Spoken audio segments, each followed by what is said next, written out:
All right. Hello, everybody. Hello, everybody watching this in 2030 because I think these videos are going to get traction later. And my consistency and dedication is going to come to light. Everything that I'm doing, all the sacrifices that I'm making, they're going to come to light in the future. But I'm pushing, I'm working hard. And so, with that being said, welcome to In This Room, episode 11. This is our seventh interview since we started picking back up from the beginning. And today we have a special guest. He's a songwriter.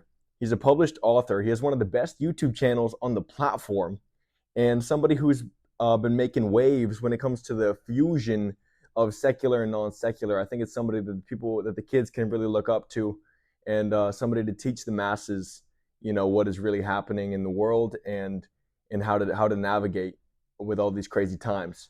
So everybody, I would like for you to give a warm welcome to our guest, 100G. Woo! Hey, yeah. Thank you so much. I appreciate that introduction. Yeah. I appreciate that, brother. 100G in the building. Thank you, 100G. Let's go. What's going on, bro? Oh, nothing much, bro. Everything's been good. All right, bro, if you don't mind, I got some questions for you. First question I got is I know you've been working. I see you pushing. You're uploading a video every single week. He's uploaded a video every week for the past 3 months now, 4 months, with like a little gap in there. I know you think you lost some drive in there for a second, but I just, with everything that you're doing, everything that you're pushing forward, working towards, I want to know personally what it is that you are looking forward to the most. What are you looking forward to the most? And with that being said, what is it that is keeping you going, in these times? That's a good question. I appreciate the question. If I'm being honest, what I'm looking forward to the most is 1 year from right now. I told my friend that I want to have a party in April, and she said, no, my friend said, April just passed, and I'm like, no, 2025. I don't know many people that plan years in ahead, but I have a lot of things planned. So many things, 6 big things that I talked to GPT about. All these things planned, and you asked, what keeps me going? And honestly, what keeps me going is just that, if I'm being honest, you guys have heard me talk about my spirituality and stuff like that. What keeps me going is the fact that I've already died. And people say, what do you mean by that? And I want to tell you that when you give your life to God, it's almost like you're not living anymore. So I give my pleasures to the Lord in order so his will can be done here on the planet. It's almost like I don't need to worry about dying anymore because I've already told Christ that he can come in and enter my vessel. And so he is in my vessel. And so when I say that I look forward to a year from now, all of the things that he has planned for me, that he's put in my head, that he wants me to accomplish, are the good works that the Bible has said that are predestined before you're even born. And so I feel so lucky that I wake up and I feel like I know what my purpose is. Because like I just said in the last video that I dropped, that was fun, episode 13, Sunday, when I was at the bench, at my writing bench, I say, I feel like you need to ask the Lord, ask the universe, because I don't care what your religion is. I care if you're a Satanist, because that's wrong. That's incorrect. You're wrong if you're a Satanist. You're doing something incorrect. But if you're Buddhist, you're Islamic, if you're a Christian, it's like, I think that if you're Jewish, I feel like religion really kind of is like a rock for the world. People just need something to hold on to balance against, and to keep themselves accountable. And also just to say, like I said in that interview with In This Room, episode 9 with Mohammed, like I said, bro, if you don't believe in God, then that means that you and I are the biggest things.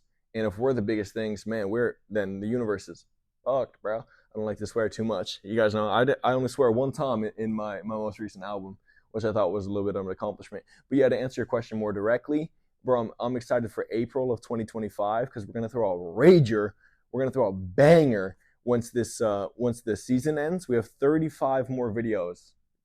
One video every week for the next 35 weeks.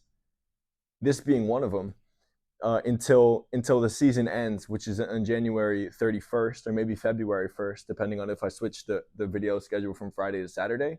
But we have 35 more videos, maybe 36, maybe 34, I'm not sure, until the first season ends. And when the first season ends, we're going to throw a rager. So until then, we're just buckled in. We're waking up early, going to the gym, sacrificing, not masturbating, not smoking too much weed, praying every single night, and just dedicating my whole entire body and my person to the good works that the Lord has ordained upon me and given me the privilege to pursue. So that's how I feel right now. Thanks for the question. Here's another question that I like to ask my guests. You know, I feel like everyone that comes on this show is going to be super hyped that they did it, because this is like, you know, between you and me, I feel like this is like some David Dobrik kind of come up, you know, and that kind of, you know, kind of pushes on what you were talking about a little bit. I want to know, you know, what is like something that you're learning right now? Like, you know, you're 26 years old. You've been rapping since you were 16. So 10 years now in the creative process, 10 years in the same field, pushing forward. The dreams have never died. And with that being said, I just want to know, like, what it is that you're learning. I mean, are you still like getting better at lyrics? And also just like, what is it that you're learning about life? Because I know you're always talking about the ascension, the come up, and actually like climbing, like not only in the material world, but in the spiritual. You say you want to climb up spiritually. So what does that look like for you right now? And again, what is it that you're learning? Yeah, that too is a great question, bro. Okay, if I'm being honest, bro, I feel like the past 6 weeks have been super learning for me. And I like how you knew. I mean, it's almost like we're on the same page about some stuff, because you know that I talk about ascending spiritually. So I was just on the phone with my boy Hunter. If you guys have been watching the videos, you guys know who Hunter is. He's my best friend. He's also my brother. I feel like we have an inseparable relationship. He was on In This Room episode 6. And so if you guys want to go watch that. And so I was just on the phone with him, and he said, bro, we need more bread. And I'm like, yeah, of course we do. Obviously we do. Like, duh. You know, I still live with my dad. You know, take that with a grain of salt, because, you know, maybe it's hard out here. I don't really like when people say that it's hard out here, because there's infinite supply. You need to realize that there's infinite supply, and the universe is going to accommodate your needs to the point of how you use them. And so if you're getting money and you're just blowing it on Gucci or whatever, then the universe, I don't know, is going to supply you more. And so the universe will give you what you need, but you need to demonstrate to the universe that you're going to steward it well. And so, yeah, obviously we're climbing spiritually. I mean, I go to sleep at night and I envision myself climbing up a ladder. I mean, I usually pray until I fall asleep. As you guys just saw in That Was Fun episode 13, you know, I read the Bible pretty much 7 nights a week, maybe 6 nights a week, maybe 5 nights a week, maybe like 5.5 times a week.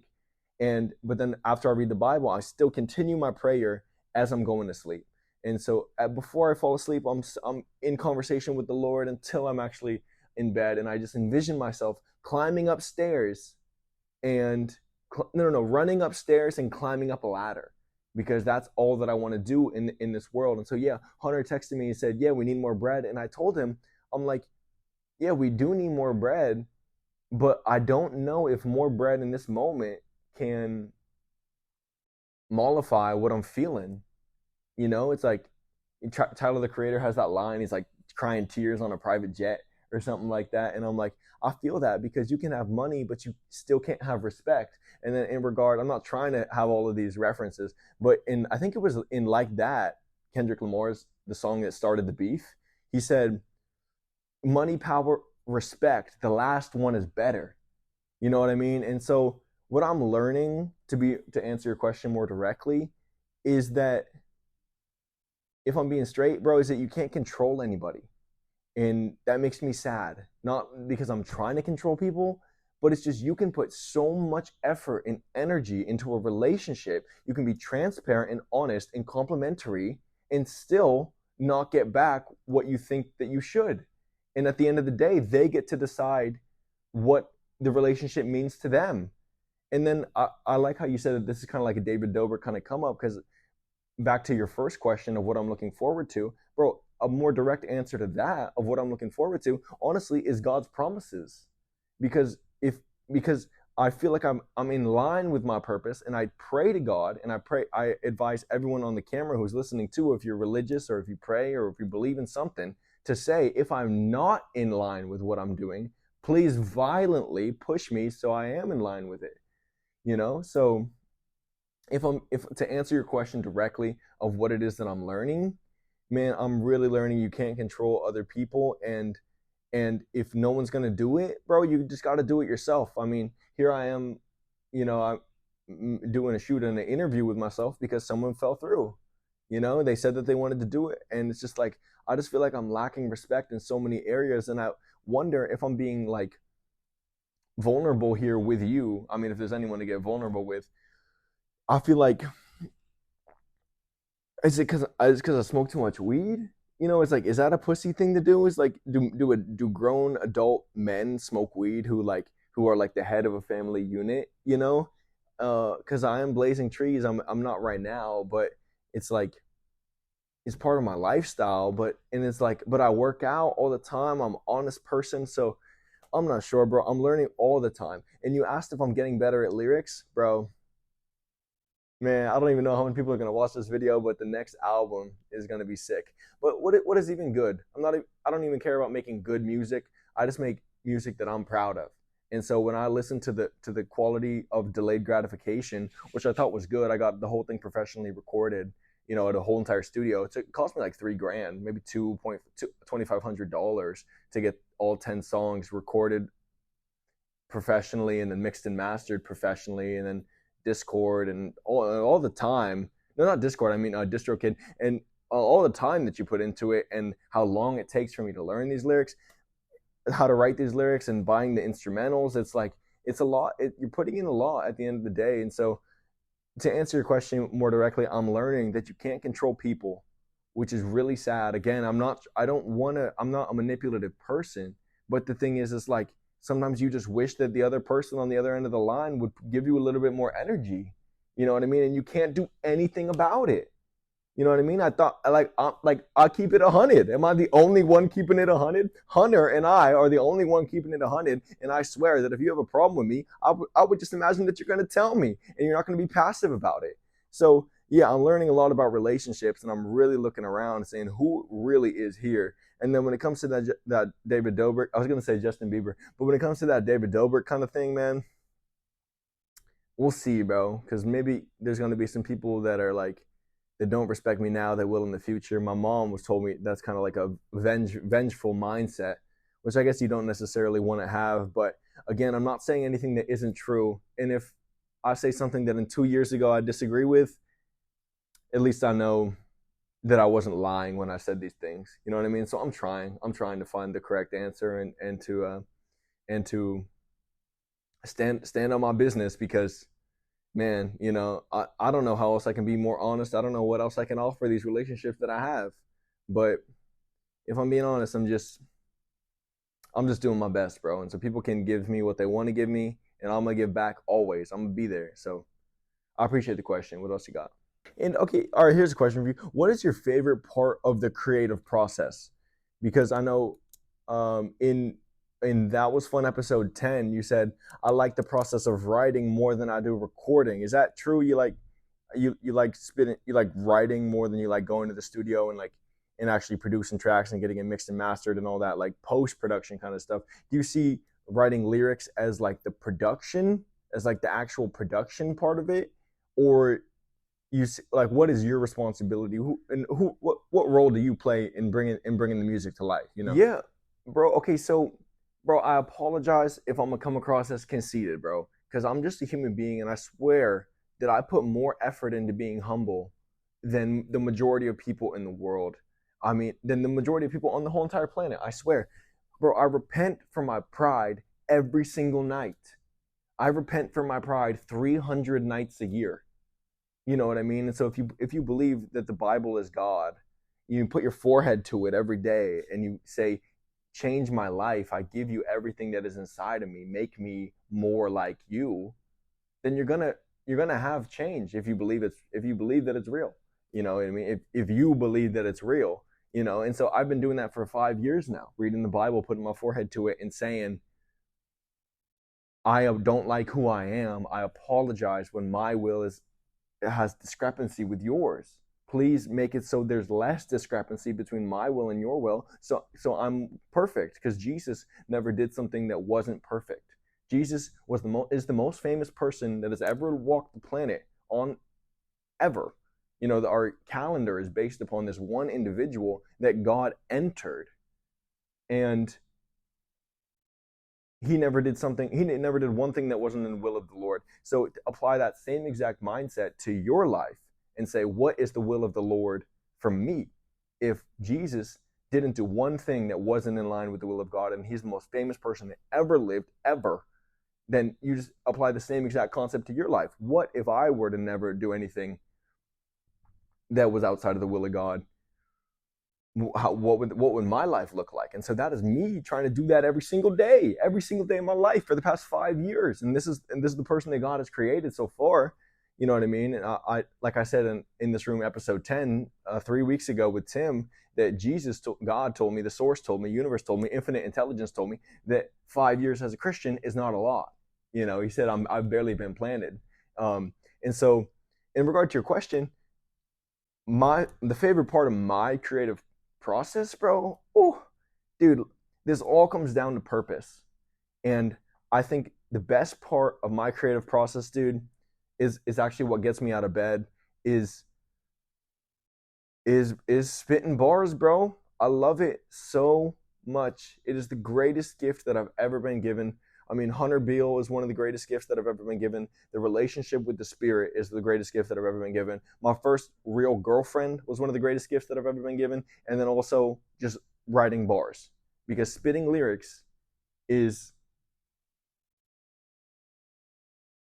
it's like just entering flow state. Entering flow state for hours and then having one second, actually, let me add on that. Entering a flow state for hours and just forgetting about the world, bro, it is the best feeling in the world. I get coffee and I go to my writing spot and I just write down true things. That is my gold standard for writing lyrics, is that there's nothing that hits the page that isn't true.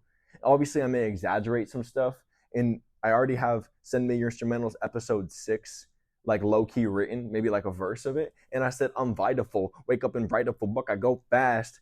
I write a full book. Obviously, you can't wake up and write a whole book unless it's a really short book, in which case I don't even know it's a book. But still, it's like, obviously, that's obvious at that point that it's not true. So yeah, my favorite part of the creative process, dude, is just ascending with these lyrics and writing true things, and honestly just the gift of being able to rehearse it 200 times, 300 times, and then just having it be locked in my brain for years. Shout out to That Was Fun episode 17. But yeah, man, favorite part of the creative process is just seeing what gets uncovered, because like I said, I only write down what's true, and then I can take an experience of something that happened when I was 12 right after I put that next to an experience of something that happened 5 minutes ago.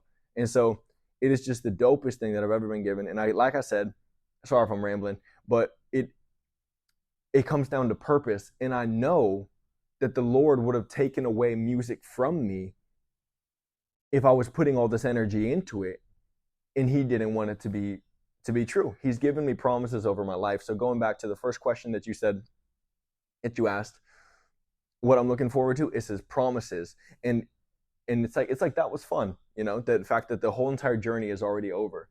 And so you take the work that was done on the cross and you accept it, and you die. Like I said, we're tying all these questions together right now. You die. You say, it's all in Romans. The book of Romans in the New Testament talks about you giving up what you want for the Lord, because there's a purpose. That God has an opinion. God has a preference and an opinion for how you act. And so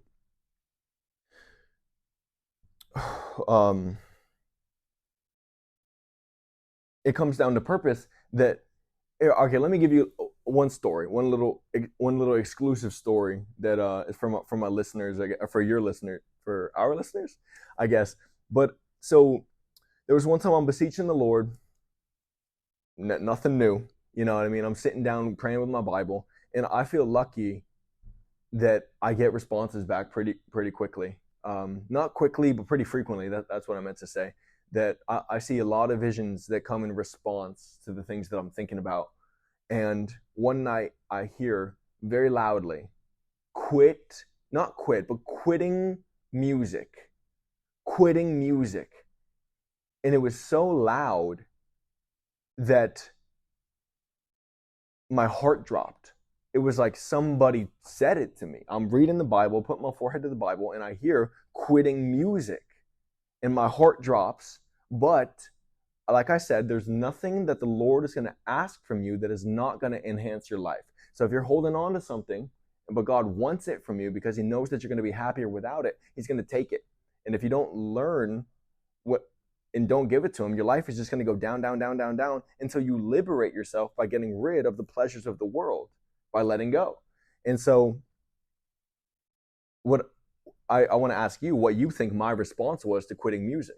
I mean, a stubborn Christian, a new Christian, someone who isn't a Christian, when they say, oh, I really like writing lyrics, but God tells me not to do it. And am I still going to write lyrics? That's the question. And so I hear quitting music. This is like the concept. Jesus just brought up the concept to me, quitting music. What do you think about that? And I thought to myself, I was proud of my response because I responded to the Lord immediately. It was quick because I'm a seasoned Christian. I mean, God said that 5 years as a Christian isn't really a lot, but like I said, I'm a seasoned Christian. 5 years now, 6 years, I understand this. So if God is telling me to quit music, my response is and was, I'm down. I don't care. If you have something bigger for me, if you want me to be a chef, if you want me to be a dentist, if you want me to be a Formula F1 driver, I'll do it because he has a plan for you. He has a plan for your life. He created you, and he knows where your skills and habits will best be applied to the world. And also, that's going to be the best experience for you as well. He created you to have an experience. And so I hear quitting music in my head very loudly to the point where my heart dropped. Like, oh my gosh, am I going to have to give up writing lyrics? Have I been doing the wrong thing for 9 years? And my response to the Lord when it said, quit music is okay. That's what I said. That was my response. Is that you want music from me and you don't want me to write music anymore. I'm very, very disappointed that is what you want, but that's fine. I'll give it to you. You can have it. So I was holding on to writing lyrics, writing music. God said quitting music. He didn't say quit music. He said quitting music. I said, fine, here you go. You can have it. And then 15 seconds later, he said, would be a very bad thing. And so he said, quitting music. I said, okay, fine, I'll quit music. You want me to quit music? I'll do whatever you want. He said, would be a terrible thing. So he responded in 15 seconds later, but he wanted that to be illuminated in my character, that I was seasoned enough as a spiritual follower, as somebody who surrenders my life to Christ. I've already died, right? I'm already dead. I'm not technically not living. This is the Holy Spirit speaking through me. And he said quitting music would be a terrible thing, but he wanted to put that little pause in there to let me know that I was ready enough to alter my whole entire life course just because God told me to. And so shout out to God because he, one, spoke for me, and two, shout out to God because he solidified. He said quitting music would be a terrible thing. And so here I am. I don't know, we've been making videos for like 5 months now. Shout out George Janko and Tony Robbins because they were the one that got me on this massive action plan, a map. And so, yeah, shout out God for that moment and also all of the promises that he has over my life because he has, man, I just can't wait. I mean, I can't wait. I cannot wait for what he has in store for us. And it is so great. And I just need to get rid of everything that is inhibiting me from adhering to God's will. I mean, remember in Send Me Your Instrumentals episode 3 from Iced Out for Real, when I was up on the hill, we said, I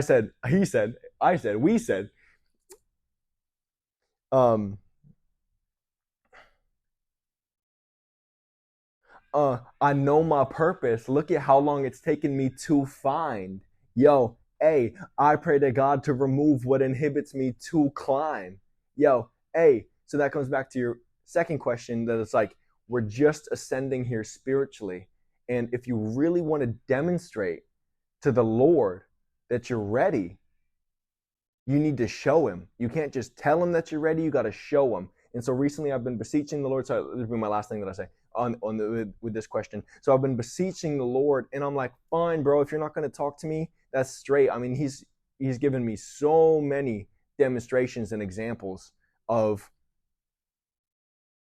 his presence and that he exists. Shout out to Tim. He was talking about the full realization of the Lord. It's just parts of the realization of the Lord. And I'm like, fine, if you're not going to tell me what it is to do, I'm just going to demonstrate to you for months that I'm ready for the uppermost parts of the world. That's what the Bible says, that he will give you the uppermost parts of the world if you ask. And if you ask me what that is, it sounds like a Rolls Royce. So, yeah, thanks for the question. Thanks for just letting me ramble. All right, man, I know you're a busy person and you ain't got too much time to give us, so I appreciate you coming on the show. Looking forward to everything that you're putting out. He's putting out, again, a video every single week. Every single Friday at 8 p.m. he drops a video, and he has for the past like 3-4 months. Dude, send me your instrumentals episode 1. It felt like we just wrote that. Shout out to Phantom, I'm Not in the Opera. Hit the handstand, then I moved to Vinyasa. That was already like 18 weeks ago. 18 weeks ago we made that video. That's insane. Well, we're growing, man, and time is passing right now. So with that being said, man, just last question, like, I mean, what is something that you really want the viewer to know about you? You know, I mean, if you, like, I know that you say on the interviews that you conduct, you're talking about, you know, like you asked Kayada in episode 8, you said, you know, if the cameras were to die right now, and this was to be like your last thing that you get out to the world, what is it really that you would want to get across?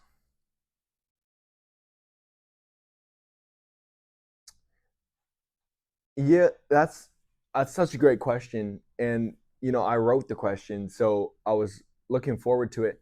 Man, okay, this is what I want to get across if I could get across one thing. And it's kind of an unorthodox answer. I would say it doesn't matter whether or not Jesus was risen. Let's just say that. Obviously, I believe that he was. But that may be conceding a little bit on my point. What I want to get across is that life becomes so abundant and fruitful and full and peaceful and exhilarating when you believe that he was. Because if there was a man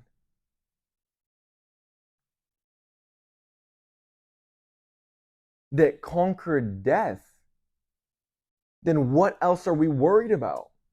I watched this one video, or maybe I read this one excerpt of some woman who had passed away and came back, and the first question that she asked her, that she realized when she kind of was unioning with with the source again, is, why was I so worried? And so let's push past whether or not Jesus really was risen, but I want to make it clear to the world, to the viewer, your viewers, our viewers, that even if he wasn't, when you believe that he was, all of life's problems go away. There's not one thing. I don't know if I even need to say more. That's like pretty much the end, because,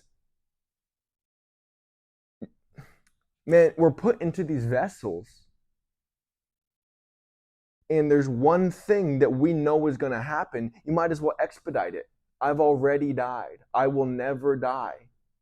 I will leave. My soul's energy is going to leave this vessel, because this vessel is temporary. Pretty dope vessel. But I will never experience death unless I'm a pussy. Bitches die, bro. That's all I gotta say. Maybe that's the end of the interview, but